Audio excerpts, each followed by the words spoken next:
May 7th, 1915. It's a fine, sunny day, and the RMS Lusitania is steaming off the coast of Ireland. She's bound for Liverpool, but she's in a precarious position.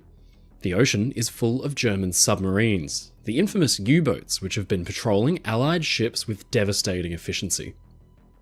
Lusitania is under the command of Captain William Turner, a veteran of the Cunard Line and something of a gruff old sea dog. He's navigated his ship across the Atlantic Ocean and arrived off Ireland as expected, but now he must time his arrival into Liverpool with the tides. Too early an arrival, and Lusitania won't be able to enter the River Mersey.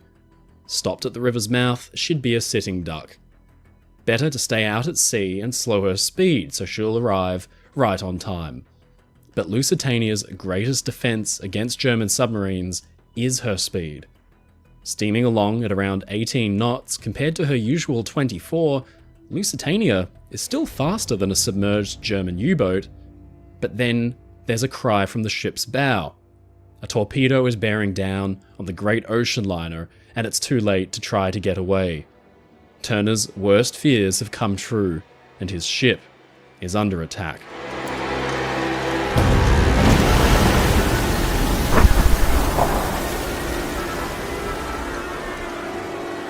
Lusitania had received a direct hit just below the bridge.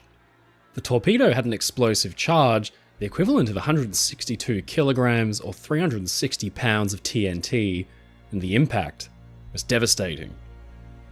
Straight away, the ship began to list heavily onto her side and drop by the head. Captain Turner in the bridge ordered an emergency maneuver, an attempted turn towards the Irish coast and a possible beaching, but it was too late. His ship was already in her death throes. And then, just minutes after that, the ship's power had failed and her lights went out. Outside, it's a lovely sunny day. But inside, the ship's cavernous interior has been plunged into blackness. The stage is set for a terrible, epic struggle for survival as hundreds of people are suddenly confronted with the horrifying realities of wartime. They don't have much time, because Lusitania is entering her final plunge.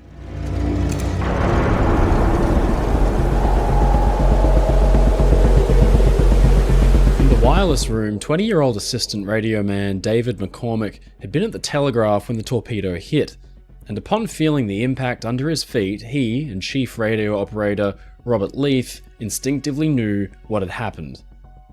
Leith, a Liverpudlian, had actually seen Lusitania slip out of Liverpool on her maiden voyage way back in 1907, and now he was responsible for rapidly coordinating a rescue. He had just sat down for lunch when he felt the detonation from below, and he rushed upstairs to the wireless office, and without orders, took over from McCormick and started tapping out an urgent message. "Come at once," he said. "Big list, 10 miles south of the old head of Kinsale." But then the wireless set's power began to falter. The ammeter needle dropped to zero, and the power had died. McCormick fired up the emergency dynamo, which ran on battery power, and Leith got back to work again, calling for help.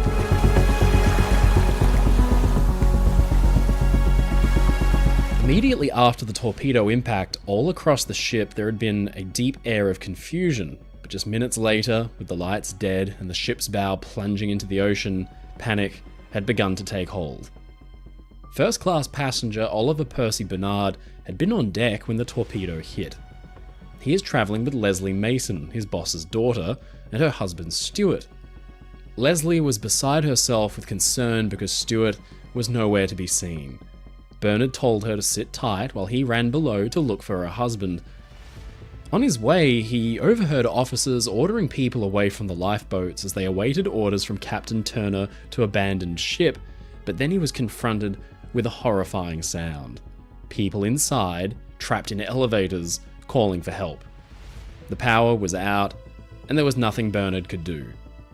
He headed for the Mason's cabin, but Stuart was nowhere to be seen. Now, he is rushed back on deck and burst through the entrance, but now Leslie has gone too.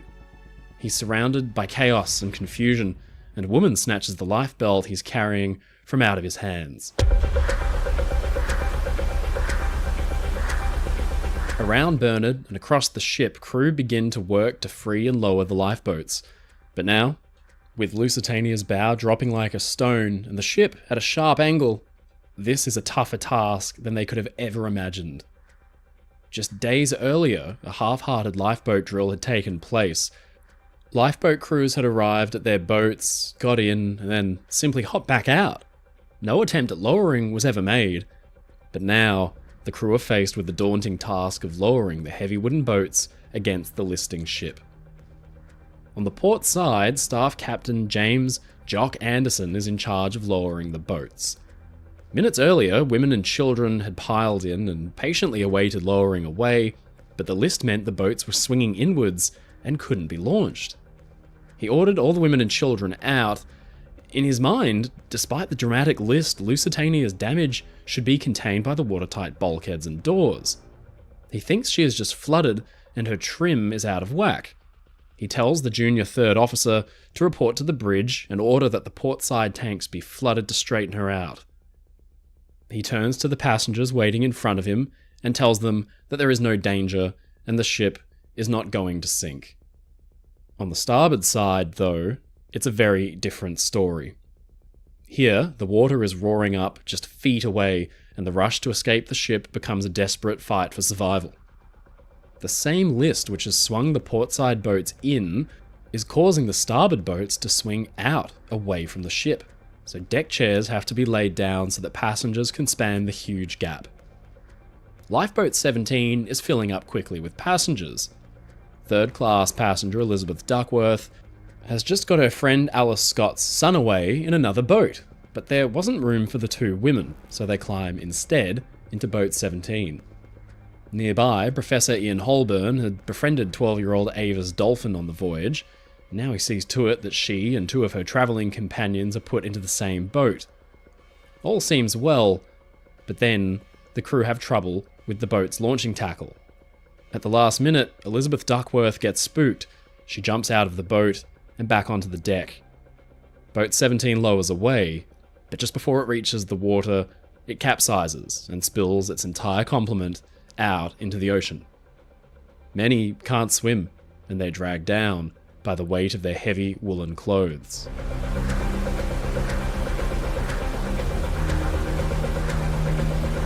Up in the wireless room, Leith and McCormick have had to start to brace themselves against the list of the ship. If it gets any worse, Leith will be thrown out of his chair. They realise that there's nothing for it. They'll have to try to make an escape. They burst through the wireless officer's door to find the ship beginning to plunge beneath the ocean. Just outside the office is first-class passenger Oliver Bernard. He couldn't find Leslie Mason nor her husband Stuart, and instead he instinctively has climbed to the upper deck to get away from the confusion and the chaos. McCormick offers Bernard a wooden chair as it may float in the water. It's obvious that soon the men will need all the flotation they can get. "Here's something for you to hang on to, sir," McCormick says. But Bernard politely declines the offer and the chair slides across the deck and crashes into the railing. The whole thing seems surreal. McCormick gets down on hands and knees to take a photograph on his pocket camera. "What a snap this will make," he says.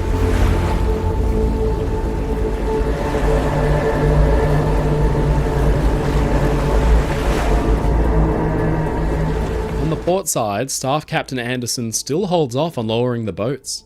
He calls out, "Don't lower the boats! Don't lower the boats! The ship can't sink! Will the gentlemen kindly assist me in getting the women and children out of the boats and off the upper deck?"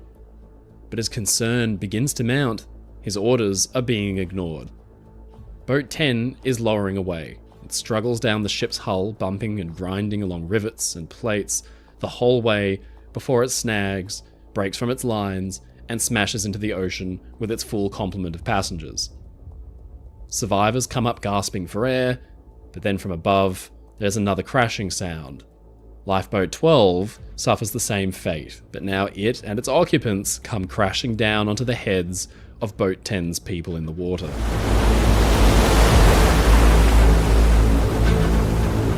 Further down the boat deck, a standoff is playing out. First-class passenger Isaac Lehman had made his way to the boat deck. he came across boat 18, sitting idle with about 24 or so nervous passengers on board and a small crowd standing around it.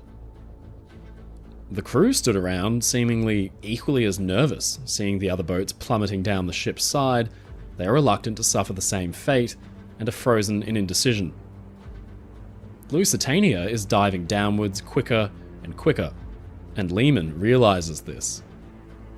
He grabs the nearest sailor and shouts, "Why aren't you putting this boat into the water? Who has charge of this lifeboat?" The seaman responds, "It's the captain's orders not to launch any boats." But furious and desperate, knowing the Lusitania is approaching its final moments, Lehman takes out his revolver from his pocket and waves it in plain sight, and he roars his orders. "To hell with the captain," he says. "Don't you see the boat is sinking? And the first man that disobeys my order to launch this boat, I shoot to kill." The sailor is shocked, but he springs into action. He swings his axe to release the pin that's holding the lifeboat in place. But Lehman's rash orders have unintended consequences. The lifeboat swings freely through the air, but the dangerous list of the ship causes it not to go over the side, but to plunge inboard. The hapless crowd of people are standing in its path, and the boat cleaves its way through them and crushes them against the smoking room's deckhouse. Many are badly injured or killed outright, and Lehman himself is caught by the boat's violent motion, and his leg is badly smashed. He notices that he's covered in blood, but it may not necessarily be his.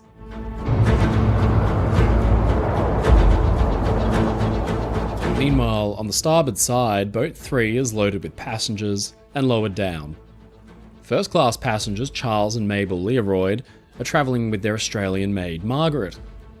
Immediately after the torpedo's impact, it had been difficult for Mabel to even climb the ship's first-class staircase, such was the severity of the list. She was then confronted by a horrifying sight, water pouring into the dining saloon, possibly through open portholes. She and her husband found their way to the boat deck, and now, with the ship foundering, they step into Boat 3.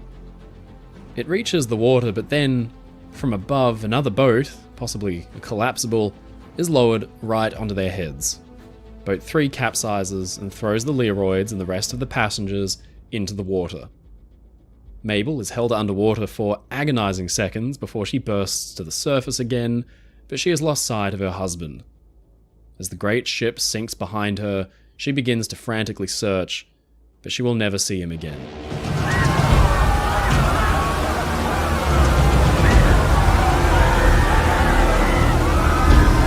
Further aft, away from the carnage and despair as the lifeboats are smashed or overturned, theatre manager Charles Frohman is making no effort to save himself. He was heading to Britain to see European play markets and productions, which was a regular exercise for him. He is a humble, quiet man, but a sharp wit and an astute businessman. Playwright and intimate friend Paul Potter had seen him off at the quay as Lusitania was departing. "Aren't you afraid of the U-boats?" he'd asked. Frohman had smiled and simply said, "No, I'm only afraid of the IOUs." Now, with Lusitania dropping beneath his feet, Frohman is standing, chatting with friends by the veranda cafe. He is nonchalant, smoking a cigar, and he's surprised at the attack. "I didn't think they would do it," he says. Rita Jolivet, an actress, joins the group. Frohman tells her to hold onto the railing and save her strength, but as the list beneath his feet gets worse and screams begin to emanate from the crashing lifeboats, the horrifying reality of the situation begins to dawn on them. Frohman cheerfully smiles and paraphrases from his most successful theatre production, Peter Pan.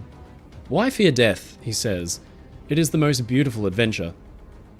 Rita has a terrifying realization. Frohman relies on a cane for mobility. He'll be helpless in the water. Almost prophetically, water begins to surge up the boat deck heading towards them, and Lusitania's end is nigh.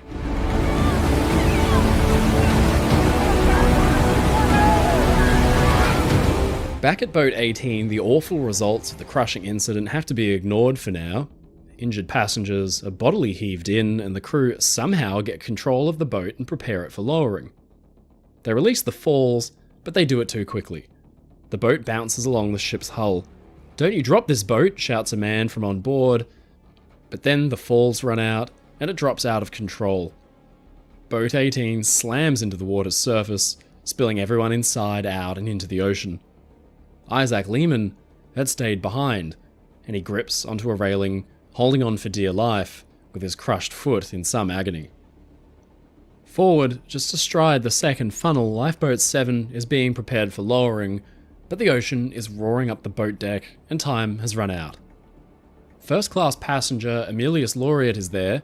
He was an experienced transatlantic traveller, a businessman, and this trip had been routine for him. He'd actually got caught inside the ship as the power cut out, but fortunately was able to use his pocket matches to light the way and get out of the pitch-black interior. Now he's at Lifeboat 7, helping load it and prepare it for lowering. He's helping a steward cut away at the falls with a pocket knife to help the lifeboat free, but he has a horrifying realization. A wave has begun to roar up towards them, and towering overhead is one of the monstrous funnels, some 4 stories tall. Laureate stops what he's doing and jumps out, and he pleads for the others to do so. They've run out of time, and there's no chance of getting the boat away. A few get out, but many more stay behind. Laureate jumps into the ocean and looks back to see Boat 7 and its screaming occupants dragged underwater as the ship plunges downward. At the wireless office, Leith, McCormick and Bernard see an opportunity to escape. Boat 11 sits in its davits empty, save for one man hacking away at the ropes with his penknife. An attempt at launching had just been tried, but the boat had capsized and dropped its occupants into the sea. And now the ocean has risen to meet the boat where it sits on the boat deck, and there can be no delay. Leith jumps in to help, and so does Oliver Bernard, who begins to help others in. Water begins to surge up the boat deck and swirl under Boat 11, but by some miracle, the falls are released, and the lifeboat begins to float off the deck. McCormick, meanwhile, stays on the ship. After watching the lifeboats crushed, flipped, or sunk, he wants to take his chances swimming or finding something to hold on to. He dives into the sea, but the camera in his pocket is submerged too, and it ruins the photos that he had taken of the sinking.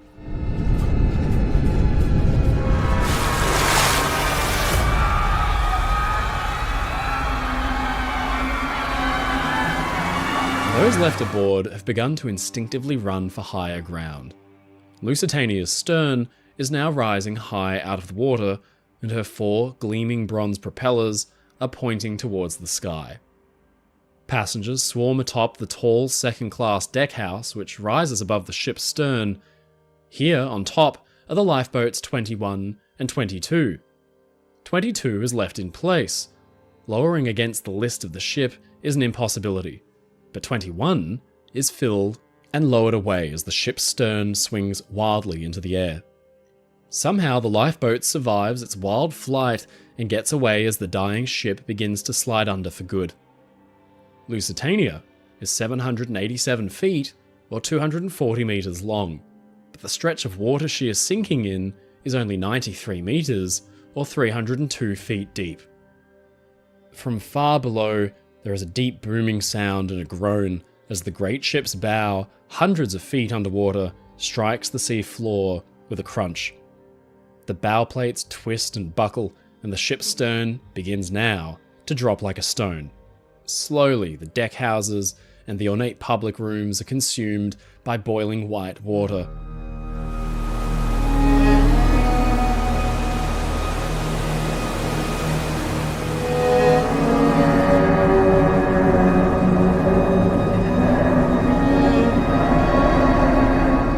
Aft, at the Veranda Cafe, Rita Jolivet is holding onto the railing and Charles Frohman when the surging ocean rises to meet her. Rita goes on to describe it as a green cliff of water. The group is separated, and Rita is pulled down violently, so violently that her tightly laced boots are simply pulled from right off her feet. She rises up, but she's pulled under again by the suction, and this happens a few more times. The story is the same for Isaac Lehman. He was clinging onto the railing, his foot a damaged mess, when the seawater roared over the deckhouse behind him and pulled him under. But somehow he and Rita both come up to the surface for good, and they watch in awe as Lusitania's stern drops straight down. Charles Laureate had narrowly escaped being pulled down by Lifeboat 7, but now there is another danger headed his way. The wireless antenna, strung between the ship's masts and usually 180 feet or 55 meters clear above the waterline, now slaps down into the ocean around him. Some others are hit by the heavy steel cables, and Laureate feels it clip his shoulder and spin him upside down.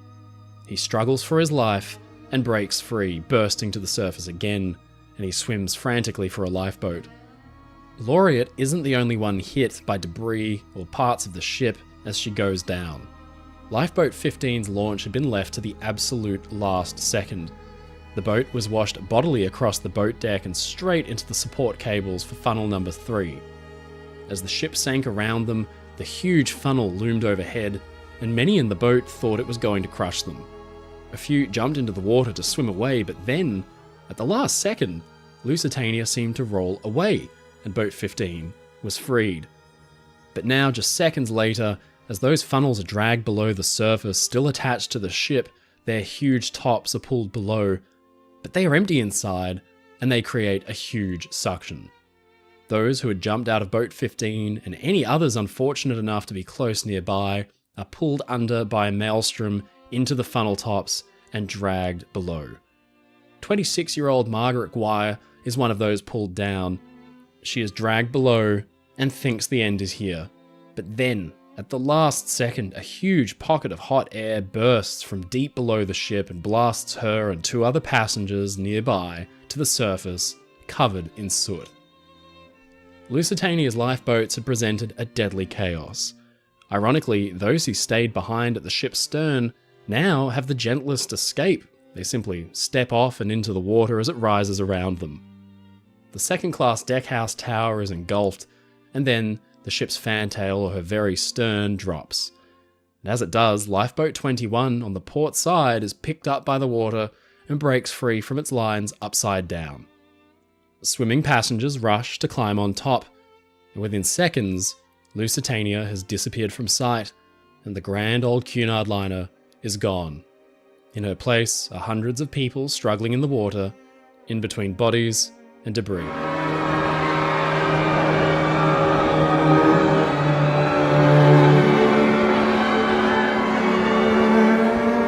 Lusitania had been carrying 22 full-size wooden lifeboats and 48 rafts and collapsible boats of various kinds. But in the end, only 6 lifeboats were successfully launched. And all of these were on the starboard side.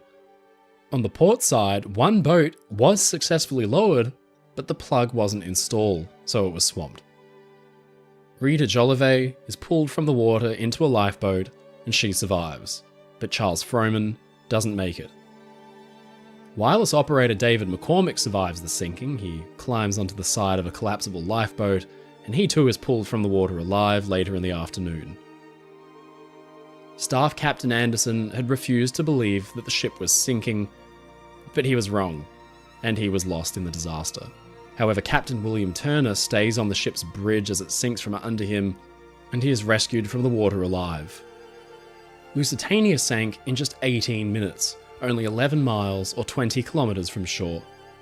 1,959 people had been aboard, and there are only 761 survivors. The experience was traumatic and profound for those who had survived. In 1935, Rita Jolivet was giving an interview, and when asked to reflect on Lusitania, she simply said, "How do you imagine it changed me? No, you cannot imagine. And I cannot tell you how much it changed me. There are not words."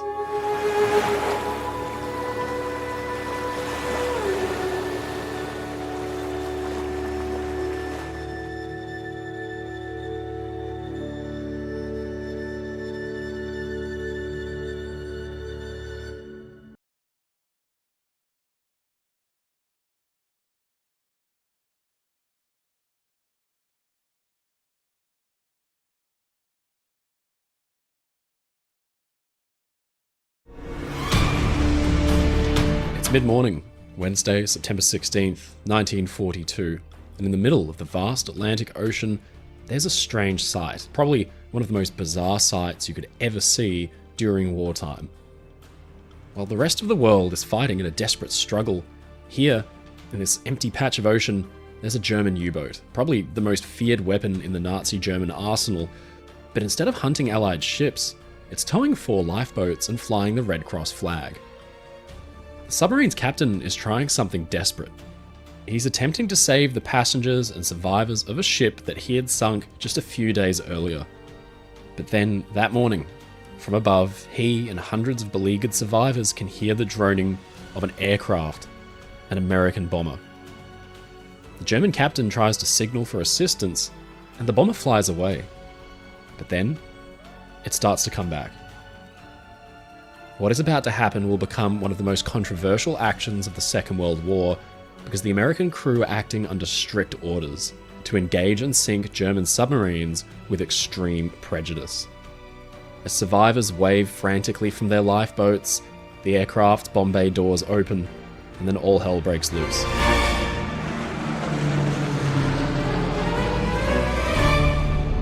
How did an American bomber come to attack a humanitarian rescue mission? Who was the brave German captain, and why did he try to save the lives of those that he had just attacked? This is the true and tragic story of the sinking of the RMS Laconia.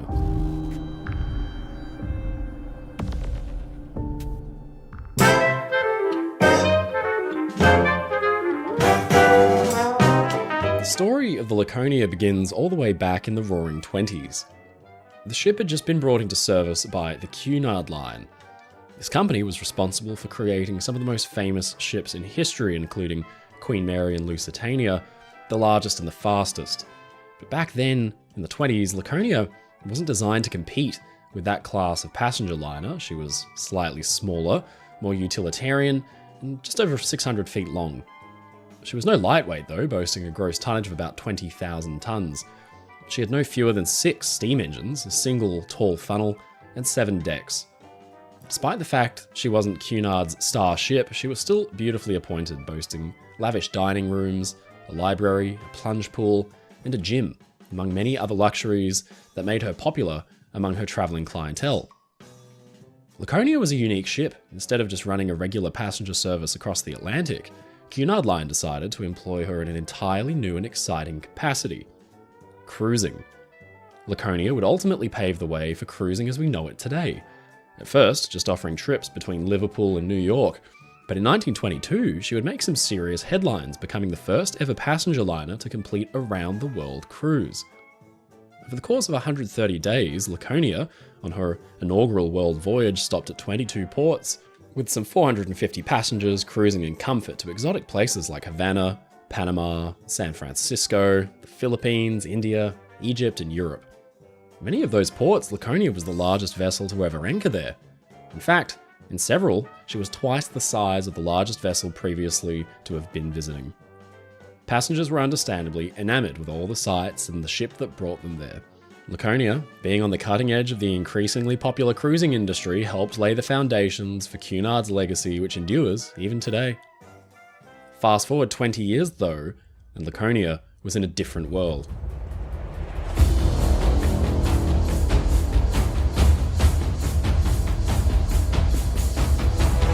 With the outbreak of the Second World War, the once grand luxury liner was drafted into service to be used as a troop ship.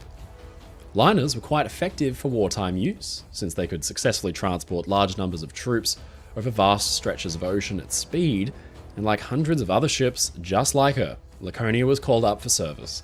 Painted over in her drab wartime colours and fitted with 8 defensive 6-inch guns, Laconia went from transporting happy travellers to and from exotic destinations to carrying British troops bound for duty on the African continent and escorting convoys of merchant ships.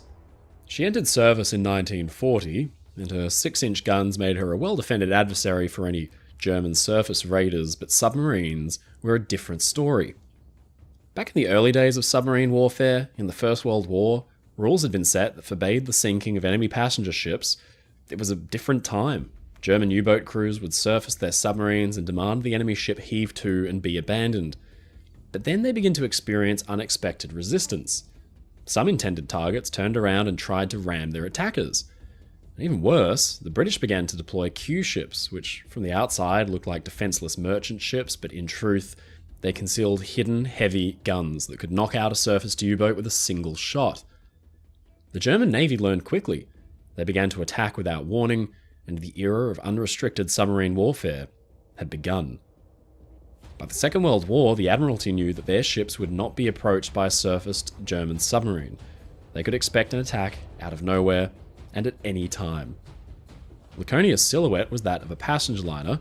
That was unmistakable, but her deck guns transformed her into a well-armed auxiliary cruiser. She would be a legitimate target of war.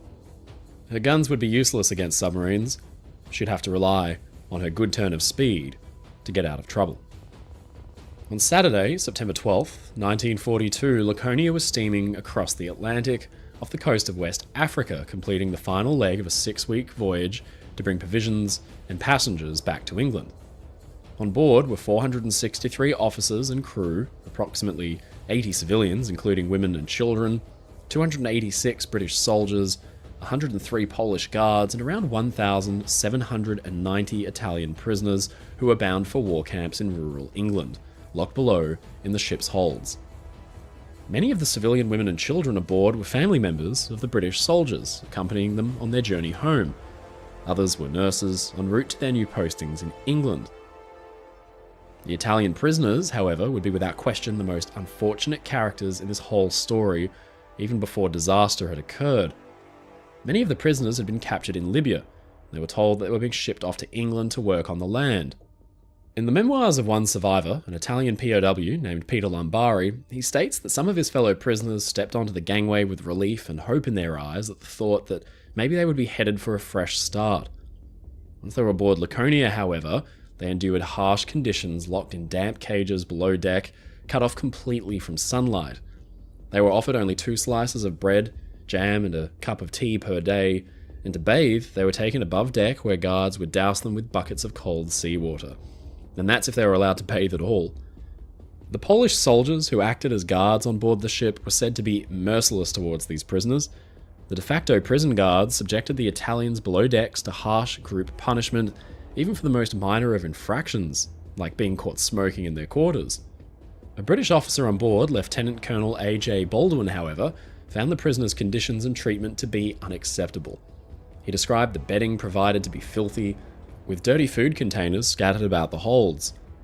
The prisoners were crowded so close together that their hammocks couldn't stretch without touching one another, and even the air was compromised, with the portholes and the lower holds having been screwed shut, so there was no air circulating among the many, many cramped bodies. The environment itself felt damp, humid, and oppressive. Aghast at the state of these living conditions, Baldwin took action to improve the prisoners' situation. Their living quarters were cleaned and sanitized. They were given extended time for exercise on the upper decks, and they were offered more substantial and nutritious meals. Baldwin also made it a point to do away with the harsh collective punishments that the Italians had been suffering at the hands of their guards. Thanks to Baldwin's efforts, morale among the prisoners began to greatly improve. Meanwhile, the ship's captain, Rudolph Sharp, was keeping a close eye on a rather precarious situation of his own. He was a veteran skipper, and he descended from a long line of seafarers. His father before him had been a captain too, but this was wartime, and Sharp knew his enemy well, maybe a little too well. 2 years earlier, he'd been the skipper of the heavily laden Cunarder Lancastria when she was attacked by a German aircraft and mortally wounded. With his ship sinking out from underneath him, Sharp had tried to coordinate an effective evacuation, but time was against him. The steamer was gone in just 20 minutes, and between 4,000 and 6,000 people had died. Sharp had survived and been put in command of Lancastria's running mate, Laconia. His mind must have turned to the path ahead of him. Some 1,162 U-boats were constructed by Nazi Germany in World War II, and Britain was ill prepared for the unrestricted submarine warfare that would result. The Battle of the Atlantic, the longest continuous military campaign in World War II, saw these German U-boats pitted against Allied warships, troop ships and merchants vying for control of transatlantic shipping routes. U-boats were notorious for their ability to easily cut off British shipping and supply routes throughout the Atlantic, especially in areas farther out to sea where Allied air support would be impossible. Realizing the urgent need to defend against these U-boats, the British would implement technologies to protect their shipping routes and keep their much-needed supplies transported across the ocean. Quite possibly the most significant of these technology developments would be radar, in what would become truly the silver bullet for the U-boat. During this time, however, the German U-boats were reaching farther into the Atlantic than ever before, and once word had spread of Britain's new detection capabilities, the U-boats began working together in groups known as wolf packs. Traveling in these packs would drastically increase the likelihood of sinking a target, even if the U-boat was sighted on radar, because now the attacks could be carefully coordinated amongst multiple U-boats. There were enough U-boats in the Atlantic during this time to allow big groups of multiple submarines to work together, targeting entire convoys of ships. Once targeted by a wolf pack, there was almost no escape. U-boats were notoriously lethal, having sunk a staggering 3,000 Allied merchant ships and warships throughout the war. They were almost impossible to spot visually. There was simply no telling when or where a U-boat or wolf pack would strike. On top of this, Laconia was traveling alone, leaving her vulnerable and open to attack. Typically, slower ships like Laconia would be escorted by destroyers or cruisers when crossing dangerous waters. The crews of these escort vessels were highly skilled in detecting and defending from enemy submarines. On this particular passage, though, the Navy was just simply short-handed. Most of their warships were needed desperately to support the war effort in Africa. Laconia would have to cross unprotected. This dire situation was mistaken for an act of confidence. One survivor, Lieutenant Geoffrey Greet, remembered, "We assumed, if we're not going to be escorted and we can sail alone, that their log ships must think we're pretty safe." Laconia's crew were still well aware of the danger, and they took every precaution. Guards were stationed as lookouts on deck, keeping an eye out for the smooth grey hull of a U-boat appearing at the water's surface, or the telltale streak of a torpedo's wake. Captain Sharp kept the ship further offshore than he believed the U-boats would venture, and heavily restricted radio transmissions to avoid detection. And he also figured that keeping his ship on a zigzag course would prevent an enemy from tracking them or maneuvering into a firing position. However, Laconia had one fatal flaw that would ultimately be her undoing. By this time, Laconia was over 20 years old. And while she was still a reliable ship, her boilers were desperately in need of overhaul, and they were burning low-quality fuel. Both of these factors taken together meant that the ship produced a tower of thick, black smoke which billowed from her single, tall funnel. It was like ringing the dinner bell for a group of sharks. No amount of clever defensive measures could make up for the fact that Laconia was now a floating smoke signal, communicating her position to any vessel close enough to spot the smoke. And that Saturday, in 1942, Laconia was not alone. Werner Hartenstein, commander of the U-156, was a decorated and adept naval officer. Having completed over 60 patrols at the helm of torpedo boats since the outbreak of the war, Hartenstein was not known to make reckless decisions. U-156 was on her fourth war patrol. These would typically last for months. The boat's previous patrol took 77 days to complete and was a roaring success. Hartenstein and his men had sunk over 50,000 tons of enemy shipping. Remarkably, the boat had successfully torpedoed and badly damaged the destroyer USS Blakely. That ship had survived, but 60 feet of her bows had been blown off. Hartenstein was evidently a keen hunter, and that Saturday he must have been frustrated. He and his crew had been at sea for the better part of a month, but had so far only sunk one enemy ship, the 5,900-ton merchant freighter Clan McWhirter. That had been off the western approaches to Gibraltar and the Mediterranean, but after slim pickings, Hartenstein turned his attentions further south towards the African coast. U-156 was patrolling on the surface, and her men were keeping a keen eye out when there appeared, on the horizon, a telltale smudge of black smoke. It could only be one thing: a ship, likely an enemy merchantman, and the hunt was on. Despite the excitement at finally spotting an enemy target though, Hartenstein and his crew would not strike yet. A daytime attack would be far too risky, leaving open the possibility of being sighted by the enemy's lookouts. They would have to wait until nightfall, stalking their prey, to maneuver into an ideal firing position and strike under the cover of darkness. That evening, passengers aboard Laconia were enjoying a dance for the Royal Air Force members travelling on board. It was just after 10 p.m. Josephine Pratchett recalled watching her parents enjoy the dance while she and her younger brother were getting into their bunk beds and playing a game of drafts. Little 5-month-old Helen Charles was in her cabin with her mother Violet, and she'd been ironing her dress for the dance and was sitting down to have a cup of tea. The mood aboard was cheerful. There was a war on, of course, but for those few halcyon days at sea, the passengers could put it to the back of their minds. They were, after all, sailing aboard Cunard's Darling cruise ship, the first vessel to carry travellers on a round-the-world pleasure voyage. She was greyed out, rusted and covered in guns, but she was still a beauty. But just a few hundred metres away, while the dance went on, a predator lurked. Hartenstein had identified his target, and he knew that it was a British steamer. Her silhouette was unmistakable, even in the dark. He calculated his firing solution and waited for the perfect moment. But he had made a slight mistake. In the dark, he figured this would be a 140-metre-long steamer, but in reality, it was Laconia, a bigger 20,000-ton liner. Her sinking would be a feather in any German submarine commander's cap, at a time when those captains competed to sink the most amount of enemy tonnage. The biggest ship he and his men had sunk so far was only 8,000 tons. Laconia loomed large in his periscope. She was only 1,500 metres or 5,000 feet away at a perfect 90-degree angle, making only moderate speed, about 14 knots. His eyes keenly pinned to his target, Hartenstein whispered his orders. Torpedoes away. The predator had pounced.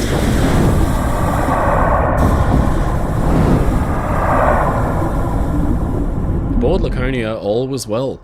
The music played, people chatted happily, but then a deep boom sounded.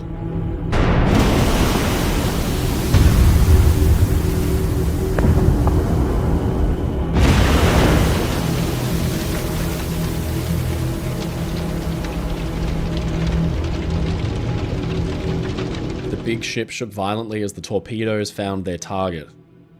At 10:22 p.m, an entry in the U-156's logbook recorded simply, Laconia torpedoed. 5-month-old Helen Charles's father, a young RAF ambulance driver from Wales, knew immediately what the sound was. He wasted no time grabbing a few necessary items and escorting his wife and baby daughter to a lifeboat station. Lieutenant Geoffrey Greet remembered having a similar reaction.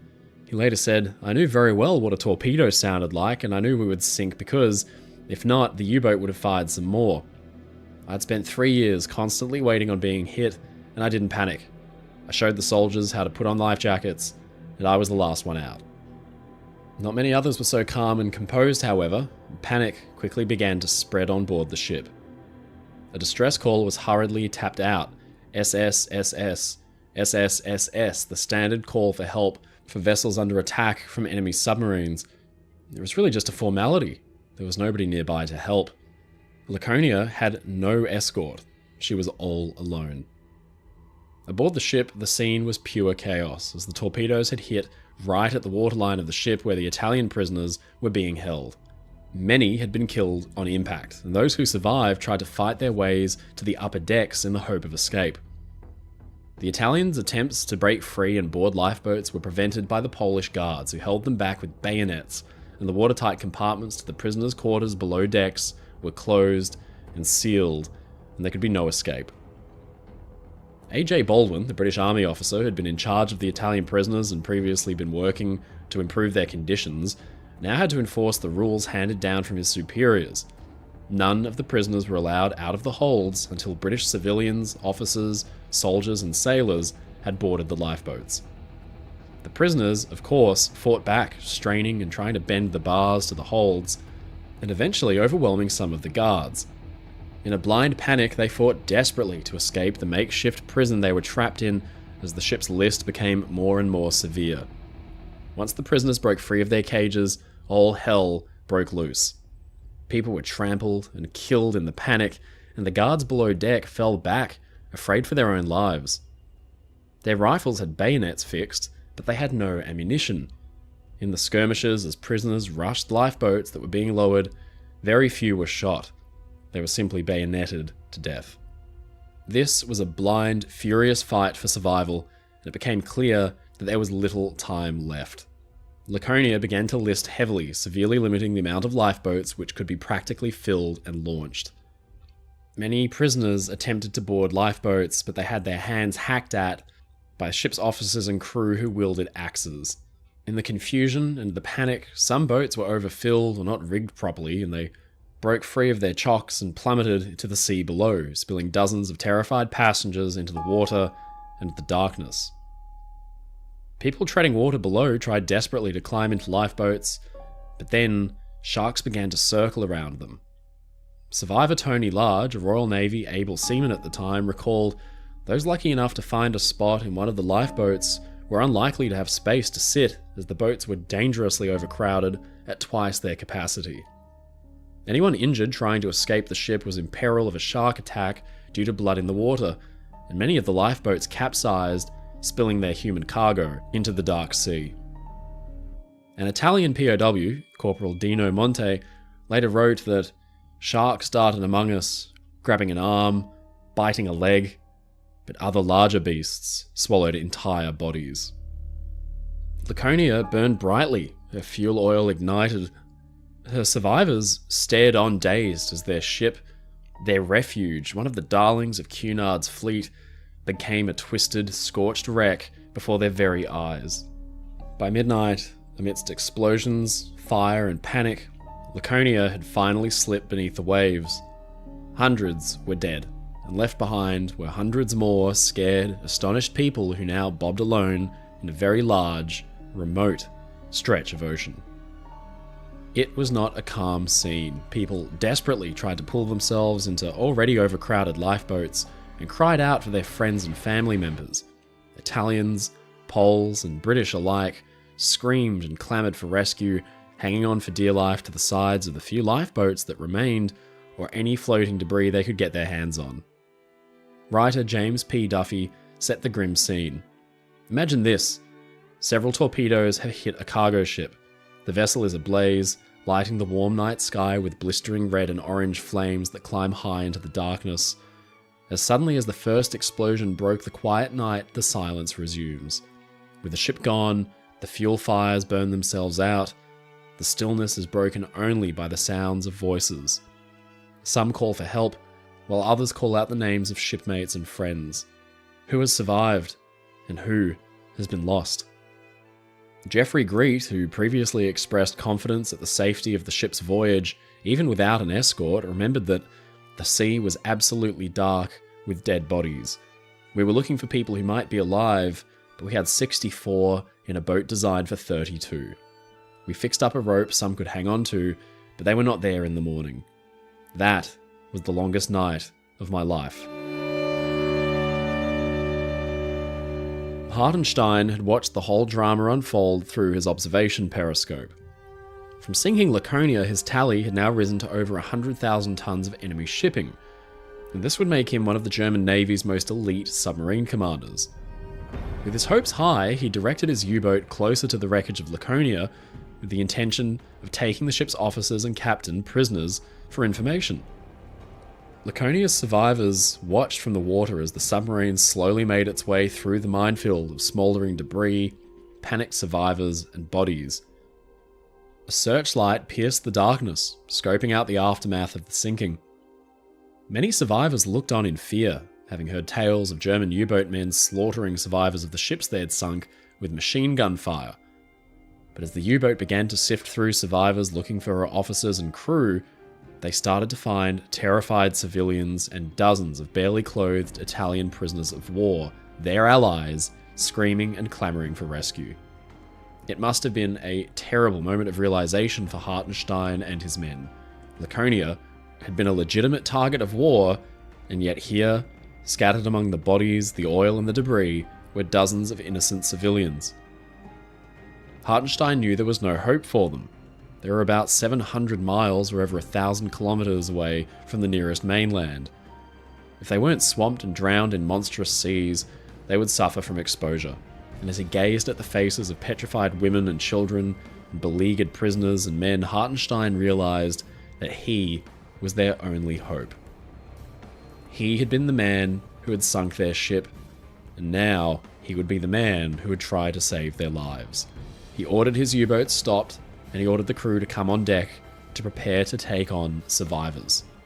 U-156 was a hunter, but now it was about to undertake a humanitarian rescue mission. Disregarding war, creed, nationality, politics, Hartenstein and his men began plucking the injured, exhausted, and traumatized survivors from the water. The crew draped a Red Cross flag over their boat, and they distributed food, water, and first aid to the survivors. Some 200 refugees were crammed on board the tiny U-boat's decks. The boat itself could barely fit its own 52-man crew. Lines were rigged up astern, and the 4 surviving lifeboats, which were badly overloaded, were rigged for towing. All up, another 200 would be kept in those boats. Hartenstein fired off an urgent message to the Befehlshaber der Unterseeboote, or BDU, which was the Supreme Command Center of the German Navy's U-boat arm. It said, "Sunk by Hartenstein, British, Laconia. Unfortunately, with 1,500 Italian POWs, 90 fished out of the water so far, request orders." He suggested a diplomatic neutralization of the area to effect a rescue. And Hartenstein neglected to mention the civilians, but it might have been a tactic. By focusing on the Italian prisoners who were Germany's allies, he was banking on a more likely rescue effort, and their gamble seemed to pay off. Admiral Karl Dönitz ordered 7 U-boats to abandon their patrol and rush to the location, which was an incredible move because those U-boats were just about to engage in a surprise attack on enemy shipping at Cape Town. But things were about to take a sour turn because while Hartenstein and his men were taking stock of the situation and Dönitz's U-boats were en route, Hitler found out what was going on, and he was furious. For his warships to abandon their posts and rush out on a humanitarian mission totally contrary to standing orders and without his approval is an affront. The rescue mission is cancelled. Dönitz is ordered to disengage all U-boats involved in the situation, including Hartenstein and the U-156. To rescue whoever they can, U-507, another U-boat, and an Italian submarine are ordered to intercept Hartenstein's boat, and then the Vichy French send out warships to collect the Italian survivors too. Hartenstein decides to do something drastic. He broadcasts a distress call, not in code, but in English. He was calling out to his enemies for help. At 6 AM, September 13th, U-156 sent out a poignant message. "If any ship will assist the shipwrecked Laconia crew, I will not attack her, providing I am not attacked by a ship or air force. I picked up 193 men." Then he gave his position. This was actually a very dangerous gamble. Allied ships and planes could easily decide to disregard the plea for assistance and instead move on the U-boat's position, where they were now open and vulnerable to attack. Hartenstein accepted the risk though, hoping that countries would come together to assure diplomatic neutralization of the area and carry out a joint rescue mission. The message was intercepted by a British station in South Africa, but it was disregarded. It seemed too much like a trap, a ruse of war. Laconia had not yet even been reported missing. There was no response made. For Hartenstein, U-156 and the survivors of Laconia, now it was just the time to wait. While it was not the easiest of circumstances, Laconia's survivors and the crew of the German U-boat held an uneasy truce in the aftermath of the sinking. Hartenstein in particular was well liked by the survivors. Geoffrey Greet recalled that Hartenstein spoke very good English. He assured me that there were boats coming from Dakar. It became obvious he was a much better man than we had thought. The days following Laconia's sinking were harrowing, with Hartenstein and his crew working constantly to feed and look after the survivors. Crew members offered articles of their own clothing to the freezing cold refugees, and the cook worked around the clock to keep food and coffee available. Leaky lifeboats were repaired, injuries were tended to, and children were cared for and soothed. It was a monumental undertaking, the likes of which had never been attempted before by any German submarine crew, but nerves were beginning to fray under the pressure of caring for the hundreds of wounded and needy passengers. But then 2 days later, the tides would turn. Help was finally at hand. At 11:30 AM, September 15th, 2 more U-boats and the Italian submarine, Comandante Capellini, all draped in Red Cross flags, arrived to assist with the rescue. The 4 boats together collected as many survivors as possible between them, and then a rendezvous was set up with Vichy French ships for eventual transfer of the passengers from the cramped U-boats to the more spacious vessels. They struck out slowly for the West African coast, with the lifeboats in tow. By the 15th, it had also been 3 days since Laconia had last been heard from, and at last, the German signals were given some credence. 2 British ships, the warship HMS Corinthian and the cargo freighter Empire Haven, were dispatched to seek them out and provide aid. While the survivors were still not quite out of the woods, it looked as though rescue was not far off, and maybe things would work out alright after all. If only that was how the story ended. A mid-ocean rescue for the passengers and crew plucked from the lifeboats by friendly ships. The suffering of the Italian POWs ended at last as they boarded Vichy French ships and returned for home, to loved ones and comrades. But it wasn't to be. No, there was one more cruel twist of fate still in store for the survivors of Laconia. 4 days after their ship sinking at 9:30 on the 16th of September, the men and women in the lifeboats had clung together for support and morale. They'd been through horrible conditions, and in the night, the submarines, each with their own portion of survivors, had become separated, and U-156 was all alone in a vast ocean. But then, from overhead, there came a droning sound, 4 massive engines, an aircraft. It was a B-24 Liberator bomber, an American, and it began to circle. Hartenstein signaled to the pilot for assistance. Maybe the Americans could coordinate a more effective rescue with the approaching Allied ships. This was a strange, tense situation. The U-boat men feared American and British aircraft more than anything else. A U-boat caught on the surface was a sitting duck with almost no defense. But U-156's men and skipper were confident their unmistakable Red Cross flag, coupled with the repeated radio messages and lifeboats in tow, would protect them from attack. As a symbolic gesture, Hartenstein had his U-boat's forward deck gun covered by the Red Cross flag. Up above, the B-24's pilot, Lieutenant James D. Harden, looked down at the strange scene. He wasn't being fired upon, and he could see a Red Cross flag. But how Harden and his B-24 even came to be there that day is a story typical of the fog of war and confusion. The bomber had come all the way from remote, windswept Ascension Island. Tiny and isolated, it had a secret American base built on it in August 1942. It was almost perfectly located halfway between South America and Africa, smack dab in the middle of the South Atlantic. As a base for long-range anti-shipping and submarine aircraft, it couldn't have been more perfect, but its isolation and the secrecy of its operations came with drawbacks. For one thing, communications were scant. The base's radio station, WYUC, was not in touch with the South Americans or the British at South Africa. Its range didn't extend anywhere near that far. Instead, they relied on a British system, including a cable link to Africa and a British radio station on the island called ZBI. It was up to a British liaison officer to then pass submarine and ship sightings between the British and Americans. Now, neither WYUC, the American station, or ZBI, the British one, had picked up Laconia's distress calls on the 12th, the night she was attacked. Not only that, they never heard Hartenstein's plea for help either. But finally, days later, on the 15th, the British liaison officer handed the Americans a signal. It finally told of Laconia's sinking, but it was badly garbled. It said that Laconia had just been sunk minutes earlier, and not only that, but there was no mention of a German submarine helping in any kind of rescue effort. And to make matters worse, the base's small force of aircraft, the 1st Composite Squadron, were on high alert because 2 of their aircraft had already been shot at by a U-boat's anti-aircraft gun just the day prior. On the night of the 15th of September, a request came through via the British liaison officer.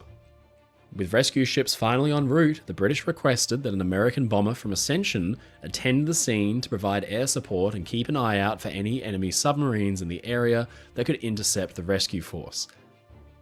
The 1st Composite Squadron maintained a fleet of smaller A-20 and B-25 bombers, and none of them could make it to the location with enough fuel to spare to supervise a rescue.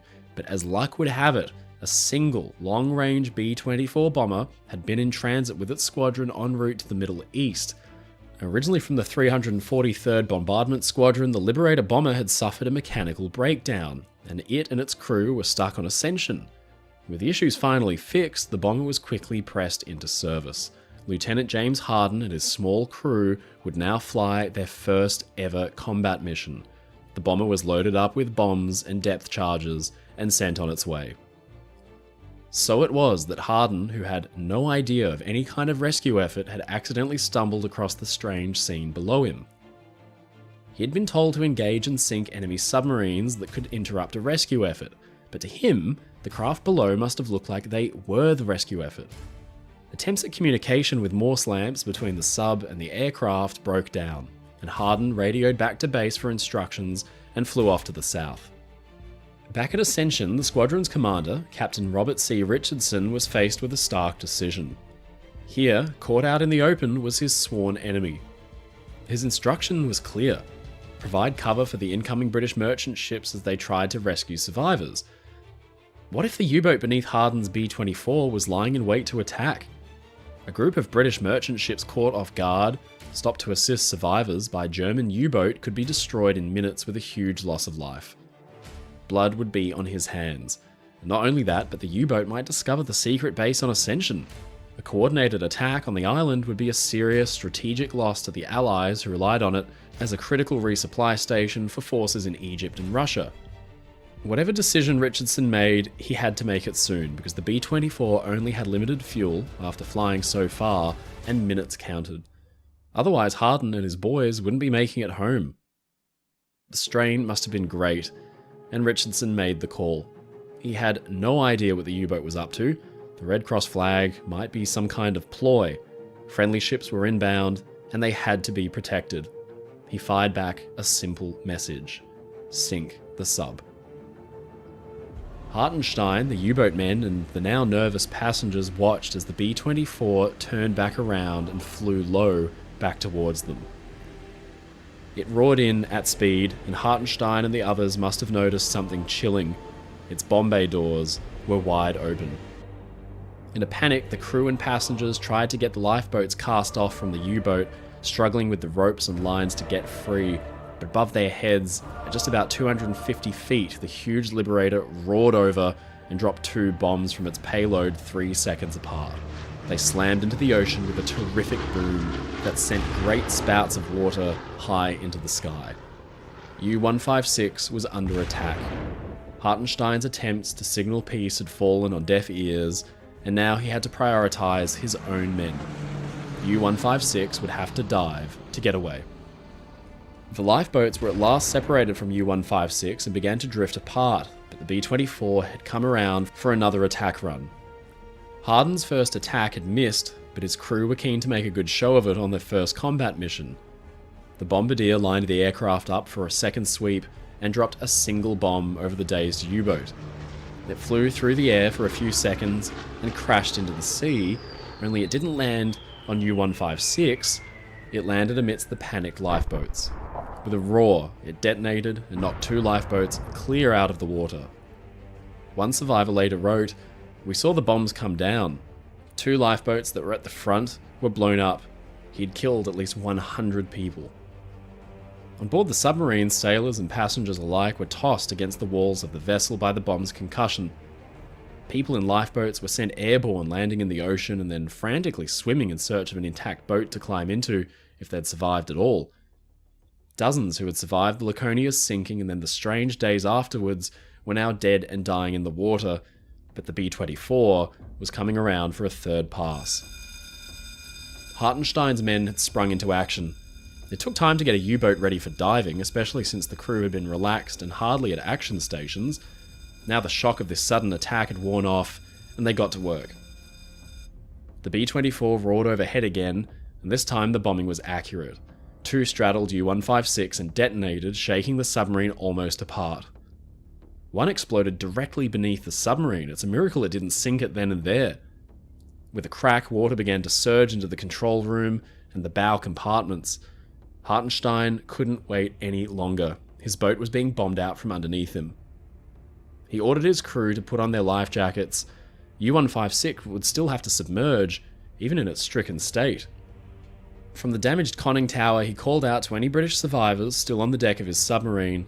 They would have to get off and into the ocean. With that, he climbed down, shut the hatch, and slowly, U-156 disappeared beneath the waves. Up above, Harden and his men in the B-24 mistook U-156's dive for a sinking, and they celebrated. They thought they'd just killed a German U-boat, when in reality, they'd just destroyed 2 lifeboats full of people. Remarkably shortly after the attack, at about 11 AM, when the coast was clear, Laconia survivors were surprised to see U-156 surface again. Hartenstein had dived so suddenly he still had survivors aboard his sub. He transferred them over to the lifeboats, left provisions, and then departed for good. As far as he was concerned, the rescue operation was over. Those that had miraculously survived the sinking of Laconia and now the bombing of U-156 were left alone in a wide open ocean. Life in the boats had been tough. Survivor Helen Charles would later reflect on the situation, and she said, "Just imagine how my mother must have felt, a woman in her 20s with a 5-month-old baby in the middle of the sea, wondering what was going to happen." Uncomfortable silence overtook the survivors, a consequence of dehydration. According to one survivor, Ron Croxton, "We didn't talk a lot. Your mouth dries up, your tongue swells." Those drifting in the lifeboats had to heavily ration their water down to as little as a tablespoon or 2 per day. The sun beat relentlessly on their skin, causing increasingly painful sunburn, and to add to the indignities, sharks circling in the water made toileting out the side of the boats difficult and dangerous. Some passengers that were wounded ultimately succumbed to their injuries while waiting for help in the boats, and their fellow survivors had no choice but to throw the bodies overboard, ostensibly burying them at sea. To say that morale among the survivors was low would be an understatement. One of them, Jim McLaughlin, reported spending his 21st birthday crammed beside fellow passengers, adrift in a lifeboat in the open sea, their clothes tattered, encrusted in salt, their lips grotesquely swollen and split. That year for his birthday, McLaughlin would receive a double ration of water. He recalled that no one sings happy birthday, no one suggests I'm a jolly good fellow, no one has the strength. Many of the abandoned survivors left hungry, adrift and thirsty, exhausted after weathering 2 massive disasters, simply felt they lacked the fortitude to carry on. Hours ticked by, there was nothing to do, nowhere to go, and all they could do was wait and hope that somebody would come for them. In the end, it was the German submarine force, assisted by the Italian submarine Comandante Capellini, that once again came to the aid of survivors. U-506 and U-507 sought them out and began to offer assistance to refugees, particularly women, children, and the Italian prisoners of war. U-507, commanded by Harro Schacht, provided relief to survivors much in the same way as U-156 had done, with crewmen offering their own socks to freezing and damp passengers and cooking a large breakfast for all on board. All this despite the fact that U-507 had been attacked by American aircraft while loaded with survivors in the previous days as well. The German sailors reportedly doted on the children in particular, offering them chocolate and keeping them nestled on their laps for comfort and safety. After some time, the Vichy French cruiser Gloire finally arrived, and passengers at last began to be transferred from the decks of U-507 and the tiny lifeboats to the relative safety and comfort of the massive French ship. In the end, Gloire would return to Dakar with over 1,000 beleaguered survivors who had spent about a week bobbing in open-top lifeboats on the ocean. But not all lifeboats had been successfully located by the vessels which came to rescue them. In the time since Laconia's sinking and U-156's bombing, the boats had drifted further and further out to sea, propelled by rough waves and currents. Most of these drifting boats were so overcrowded, most passengers had to stand on weary legs shoulder to shoulder in order to accommodate everyone. One boat was adrift for over 2 weeks without rescue, but finally someone spotted sticks appearing out of the horizon. They thought they were the masts of a ship arriving to rescue them, but as they drew closer they realized the sticks weren't masts, they were trees. 27 days spent drifting in a rickety lifeboat, suffering from dehydration, delirium, injuries and sickness. Now the end was finally in sight. Where the lifeboat had started out carrying 68 survivors, only 16 souls stepped out onto the sandy beach, 700 miles from Laconia's final resting place on the Liberian coast. Helen Charles, just 5 months old at the time of the sinking, owed her life to the tenacity of her parents, who fought to save their child's life during the ordeal. As an older woman, she reflected on the Laconia disaster. She said, "My family's experience can be used to illustrate something bigger than us. There is a common thread of humanity holding us all together, however bad things get." So what had happened? In the eyes of German Admiral Karl Dönitz, the most important takeaway from the incident was that German submarines could not, under any circumstances, be put in danger to rescue survivors. After all, U-156 and all those aboard her could have very easily been lost in the bombing by the American warplane. On September 17th, 1942, as a direct response to the incident, Dönitz, the supreme commander of the Kriegsmarine's U-boat fleet, issued what became known as the Laconia Order.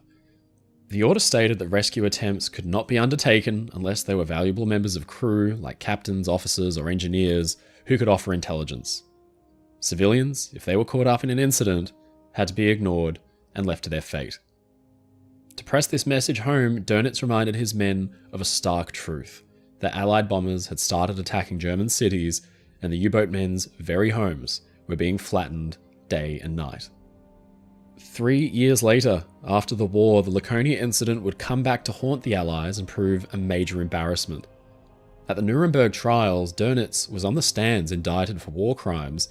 The Laconia Order was at the centre of the case against him, and the prosecution stated that by creating this decree, he was in violation of the 1930 Second London Naval Treaty. But then, to the shock of all, Dönitz outlined the reason he had issued the order in the first place: that a German rescue mission had been attacked.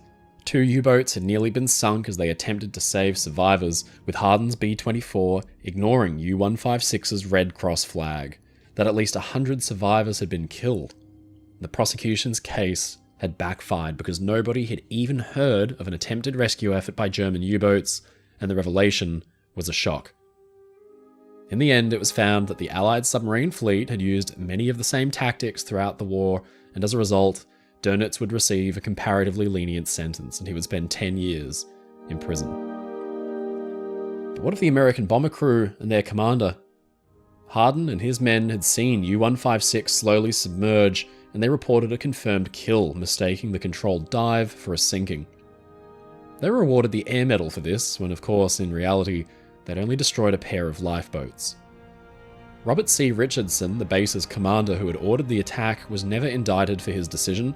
He would go on to become a brigadier general and advise on NATO planning, nuclear weapons, US defense policy, and even a space-based missile defense scheme. Richardson and his men had no doubt acted under extreme stress and with little time to make a decision, but modern assessments are not too kind on their actions. In 1993, a US Naval War College law series examined the Laconia incident and came to a scathing conclusion. It said that Richardson and Harden, the bomber's commander, were both guilty of a war crime, and that the fact that no investigation was ever carried out was a serious indictment on the entire chain of military command. As for the German captain, Commander Werner Hartenstein, just days after he was forced to cut away Laconia's lifeboats, U-156 received a radio message that he was to be recognized with Germany's highest military honor, the Knight's Cross of the Iron Cross. Not one to totally eschew humility, Hartenstein celebrated by passing around beer to his men, declaring that he was dedicating the award to them. The Laconia order came through loud and clear, but Hartenstein ignored it.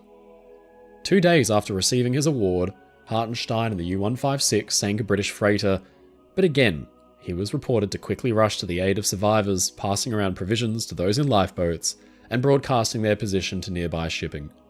But just a few months later, in their very next patrol, the end came for Hartenstein, his men, and the U-156. On March 8, 1943, she was caught on the surface by an American bomber and attacked with depth charges. Blown in half, she sank and left 11 survivors in the water. The Americans dropped rafts and radioed their position, but an attending destroyer could not find the men. They were lost and never seen again. Laconia's survivors settled back into normal life after the war. Survivor Jeffrey Greet remembered the captain of the U-156 fondly. Despite the terrible circumstances under which they met, he said, No U-boat captain who would sit on the surface all that time and risk his own life is a bad man. I didn't think much of him at first. After all, he had killed 2,000 of my fellow passengers, but by the end, I admired him.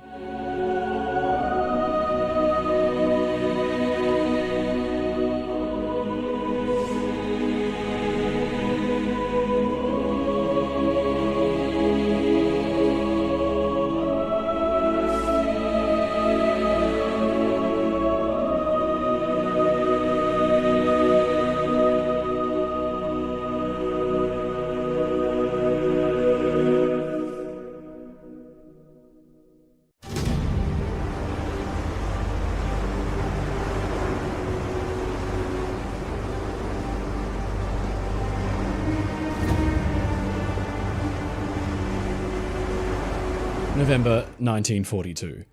An ocean liner steams across the vast Indian Ocean, lit by a bright, full moon. The SS Talawa, a steamer from the British India Company, is en route to Durban, South Africa, out from Bombay, India. The world is in its third year of intense global conflict as the Allies and the Axis battle ferociously for supremacy on land, in the sky, and at sea. There, on the world's oceans, some of the fiercest fighting takes place, and ships are sunk by their hundreds. In 1942, the Allies lose a shocking amount of shipping. It would be the worst year for the Allied merchant fleets. Talawa is a passenger ship, carrying more than 950 passengers and crew, but locked securely away, deep in her holds, is a secret cargo worth a fortune. More than 2,000 bars of silver, about 80 tons of the stuff, bound for South Africa's mint. As the ship and its crew steam along in blackout, the conditions that night are against them. The vessel may be darkened, but that full moon lights her up plainly, and she's not alone. The Japanese submarine I-29 stalks its prey and fires a lone torpedo. Talawa is not a fast ship, and it's an easy shot for the submarine to make. The torpedo streaks through the water, and then impact. Talawa goes under with about 280 lives lost, and survivors spend the next few days awaiting rescue. The wreck is never seen again, until the 21st century. In 2025, Magellan Limited, one of the leading deep-sea exploration companies, has visited and documented this incredible shipwreck, and now we get to see it for the very first time in more than 80 years, a vessel frozen in time.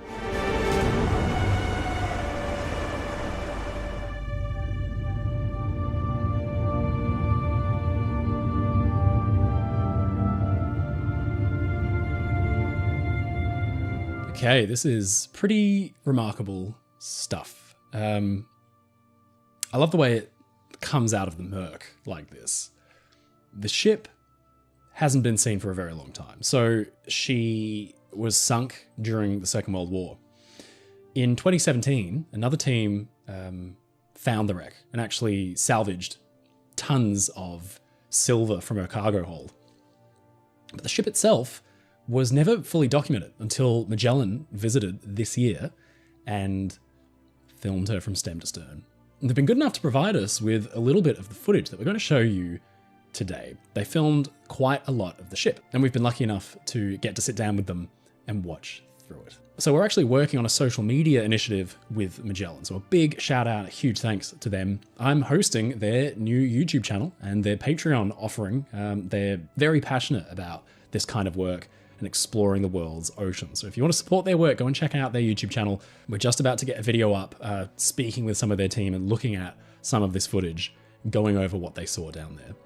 Now, this is a spectacular rare view of the ship's bow. So to give you some idea of what we're actually seeing, the Talawa has sunk straight down, in excess of 4 kilometers deep. Now, that's a long way down.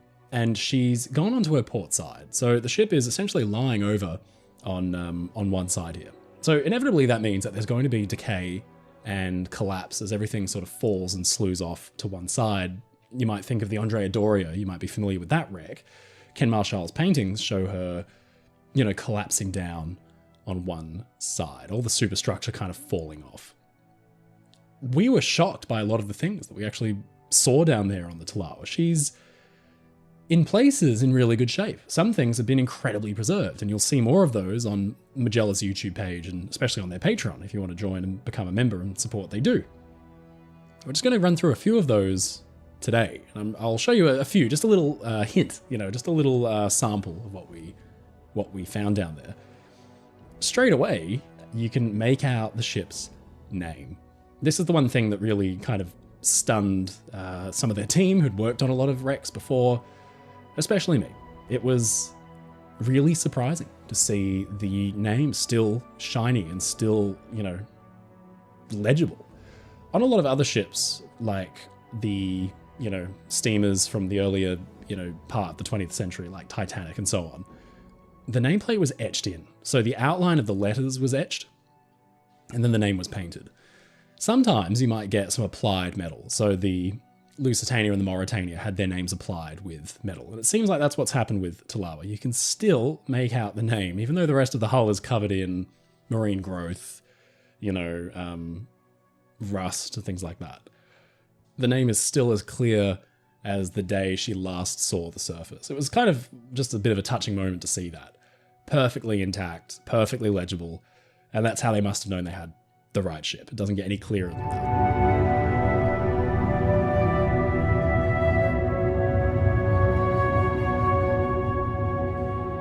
It's amazing seeing something that hasn't been seen this long, 80-something years. It's moving. It really is touching. The last time human eyes saw this in this degree of detail, she was still afloat. It's amazing. We're now moving down along the bow section. We're heading towards where the bridge would have been. And you can see the cutaway for the well deck. The well deck was a big cargo handling area, and you can see in the background all of the cranes and all of the booms and everything that was used to actually handle the cargo has all collapsed and broken and slewed off to one side. Tolawa was a fairly luxurious ship for the route she was operating between India and South Africa. She was a fleet mate of the British India Steamship Company, which was essentially a subsidiary of P&O. And so they serviced that quite far-ranging route that linked parts of the British Empire together. P&O sent ships out from England to Australia. They operated all over the world. These kinds of routes between, parts of empire were just as important, especially during wartime. And Tolawa's role, really, apart from linking the populations of these countries, was to carry important pieces of cargo, important things. And of course, she was loaded with tons of silver. And that silver was intended to become coins at the South African Mint. Never made it. They rested at the bottom of the Indian Ocean for decades until they were recovered. And all those tons of silver would have been swung aboard by those cranes and the booms and the king post that you can see in the background there, twisted, bent, broken, lying in a big pile. I'm not going to be giving too much away of some of the pretty interesting stuff that we saw actually from the inside of the ship that was strewn out over the sea floor. I've got to save that for Magellan's YouTube and Magellan's Patreon, because you guys are going to really love seeing some of the incredible things that we saw down there. Still hand painted, you can still see the details. But just to get an overview of the ship like this is such an invaluable opportunity. So again, a huge thank you for sharing this beautiful, haunting footage.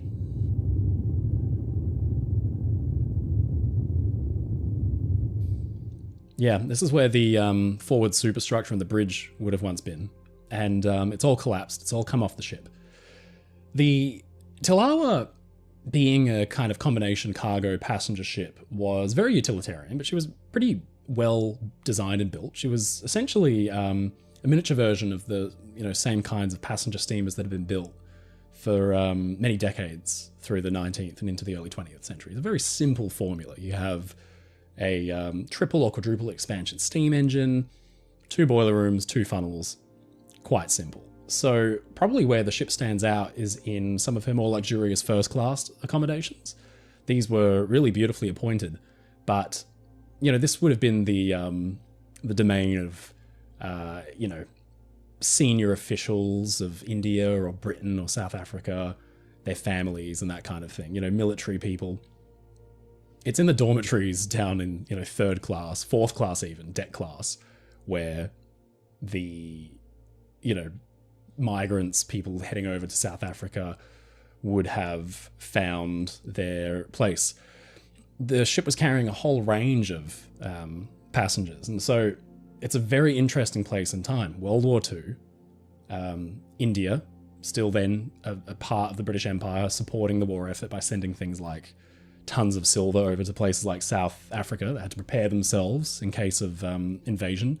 India pumping out millions of 303 Lee Enfield rifles and sending them over to help arm the empire. But the people, the displacement of people and families, the Talawa was carrying a huge range of passengers, Sikhs, Hindus, Muslims. It was a big range of people. I do highly recommend visiting the website talawa1942.com to read up on some of these passenger stories. It was a truly tragic event. Talawa 1942 has been preserving the memory of the ship and her passengers for many years now. It's been headed by Emil Solanki. Mr. Solanki is the descendant of a victim of the sinking of Talawa. So it's a very close, personal family story. And for families who had grandparents or great-grandparents who were lost on this ship, being able to see her in this state and actually see the vessel that was carrying their loved ones must be invaluable. It's it makes it all the more moving, and being able to actually get this glimpse into the past and glimpse into history in such a visceral way. The ship until now has existed in 5 or 6 black and white photos that, everyone can see on the internet. But this is the real deal. This is Talawa as she looks right now.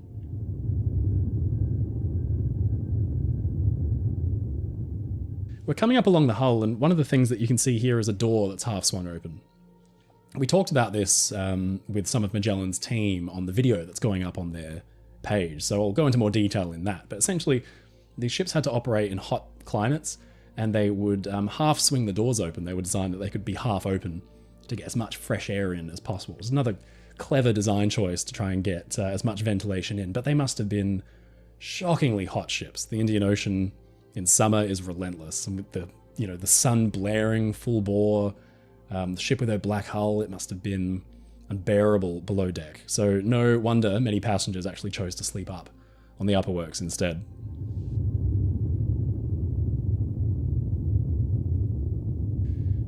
Yeah, coming along the boat deck, you can see kind of furled there an escape ladder still attached to the superstructure with a bit next to it, the kind of cross-shaped piece of metal that would have been used for lowering the boats. And then in the background there, a big winch that would have been used to retrieve boats after they were launched. Talawa sank fairly slowly. It enabled quite a few of the lifeboats to get away, but she was attacked again. So the Japanese submarine that had caught her fired off one torpedo and started the sinking. They fired off a second one mid-evacuation, and that's really what was the coup de grace for this ship. After that, she rolled and sank in very short order, and it caught a lot of people off guard. So there were dozens and dozens of people who were lost with the ship. It's just one of those things. It's a tragic tale because, hundreds of ships like Talawa were lost during the Second World War, and each one of them had a unique voice and a unique story that hasn't ever been told. And so, the work that Magellan is doing, actually going to photograph and document some of these wrecks. Obviously in 2023, they documented Titanic in a way that she's never been documented before by scanning the wreck and bringing her back to life for their portal for deep sea exploration, VROV Pilot. Here is a ship that's nowhere near as well known as Titanic, but it has such a meaningful impact on the story of the Second World War, the families who lost people on these ships. It's really, really amazing stuff. Here we can see some pretty significant damage to the superstructure, a lot of collapse, a lot of damage through time. The ships were built fairly light, again, operating in the tropics, being a kind of utilitarian vessel. They had plenty of superstructure, plenty of promenades for people to go and get fresh air, but it was all very lightly built, and it really hasn't held up that well. But there are parts of the ship that are in absolutely fantastic condition that we'll see in a minute.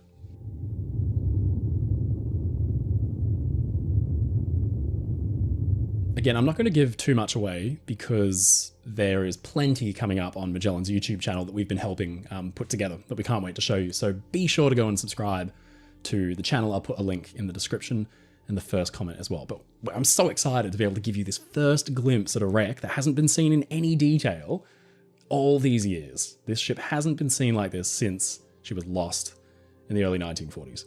We're coming up now over the stern, and there's something over here that I definitely wanted to show you that is one of the star features of the Tulawa wreck. Tulawa was one of two sister ships, the other one being Talma. And Liam Sharp, who is our very talented 3D modeler, was able to review this wreck footage and learnt through doing so. And we'll get him on the channel and on Magellan's channel to explain this in greater detail. But there were changes made to Talma during and after the war that we had always assumed Tulawa never got because she was sunk before they could. Turns out, from reviewing this wreck footage and reviewing photos supplied to us from Tulawa 1942, the Foundation, that there were changes made to Tulawa that she otherwise wouldn't have received. And Liam will go into more detail on this, but things like, plating in the superstructure and adding covered promenades and things like that. Little changes, but they would have significantly improved the quality of life for those on board. And this is really interesting stuff. These are, this is history being revealed to us in the most kind of captivating way. It's amazing to be able to see it unfolding in front of us. You can see here the frame of a porthole that's kind of popped out of its place because of the way that the superstructure has been peeled back like that. That little part of plating there, it's been ripped open. The porthole would have obviously sat flush, but it's just clinging on with a couple of rivets that are just holding it in place there, and that'll probably drop off one day soon. Now we're coming up around the stern here. You can see quite a few of these portholes have actually either popped out or been busted open. But that thing right there, dangling kind of off the edge, is a lifeboat davit. So she had old styled radial davits that would have been used to swing the boats out and lower them. And, clunky equipment, not easy to use, but the crew did equip themselves quite well when the ship was sinking and get the boats away. The majority of people were rescued and saved in the event and after the sinking, but it was a pretty frantic affair. A torpedoed ship can go down pretty quickly, and it's nasty business. So, why were ships like Tulawa attacked? Well, yes, she was a passenger ship, but she was flagged to Great Britain, which at the time was the enemy of the Empire of Japan, and she had on her stern one of these. That is a deck gun. She had a gunnery team, and essentially, just like in the First World War, merchant ships and big ocean liners were equipped with 6-inch guns and 3-inch guns, whatever they had kind of lying around to protect them from adversaries. And unfortunately, it often didn't do a lot of good. If you have a submarine that has you in its sights, a 6-inch gun at the stern of your ship isn't going to probably be able to do a lot unless your gun team just happen to have perfect aim every time and the submarine just happens to be surfaced. It's tragic. A lot of these ships maintain their routes, maintain their services. Tulawa was not a fast ship. She was running about 12 to 14 knots. She really was a sitting duck. The Indian Ocean was swarming with U-boats and Japanese submarines. It's amazing that she was caught by a Japanese submarine operating so far from the Japanese mainland in the Pacific Theatre. The U-boats and the submarine forces of Japan inflicted a devastating toll against Allied shipping. And it was these little, vessels like Tulawa that really paid the price. These beautiful, archaic, kind of old, glorious passenger ships from almost like a different era. When Tulawa was built,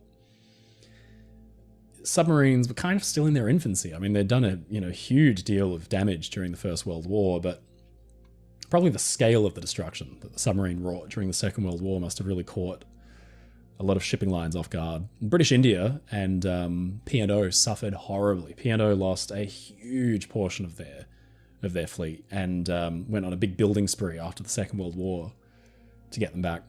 But this kind of belies or betrays the intended purpose of ships like this, which was to maintain business as usual. Britain and the Empire needed to stay connected.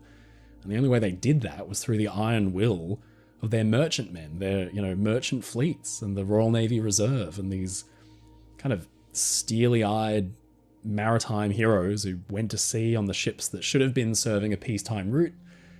I mean, doing 12 knots, 14 knots in a war zone, not good, not even in convoy, sailing alone. It's tragic stuff, but a lot of ships were lost that way. And being able to visit some of these wrecks and see them like this is, it's going to be a pretty remarkable thing. And so this is just a short insight into the kind of work that Magellan has been doing. We're very, very excited to be part of this social media initiative. This is a new way of making wrecks in the deep sea available to the viewing audience. It's impossible, really, for the general public to be able to see things like this without spending a fortune or going there themselves or hoping that a big budget documentary comes out. To actually, get footage like this out there so that people can see it, people can experience what it's like to go down there and, explore the deep. 4.2 kilometers deep. It's over 2 miles. That is amazing. You'll be shocked at what has survived. So the next time you see me talking about this ship, we have 2 things coming up. So the first is a interview with some of the Magellan team members who are actually working on this dive. They've got some really interesting insights. That video will be going up on the Magellan YouTube channel and the Patreon very shortly. We're also working directly with Talawa 1942, the foundation, to create a big documentary, classic Oceanliner Designs style, 45 minutes long, telling you the whole story, showing you the events, telling you about the passengers, and then hopefully being able to show you some more of this wreck footage. But over the coming weeks, we're going to be taking a look at the hours and hours of footage from the Talawa dive and showing you some of the really, really captivating, interesting things that the team found from inside the ship that have been spilled out. All the little human touches, all the little artifacts are still there. It's really, really captivating. So we can't wait to show that off. Be sure to head over to Magellan's YouTube channel. I'll put the link in the description below. Until then, thank you so much to the team at Magellan for inviting us, the Oceanliner Designs team, myself, and the Oceanliner Designs audience to take part in this very exciting digital initiative. It's a very exciting day to be a ship nerd. So until next time, as always, stay safe, stay happy, and I'll see you again.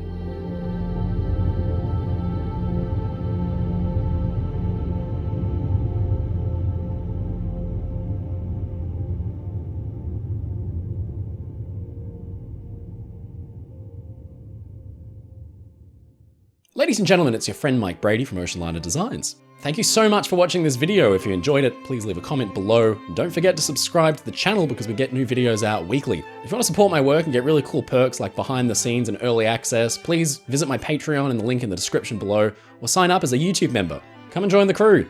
As always, stay safe, stay happy, and I'll see you again next time.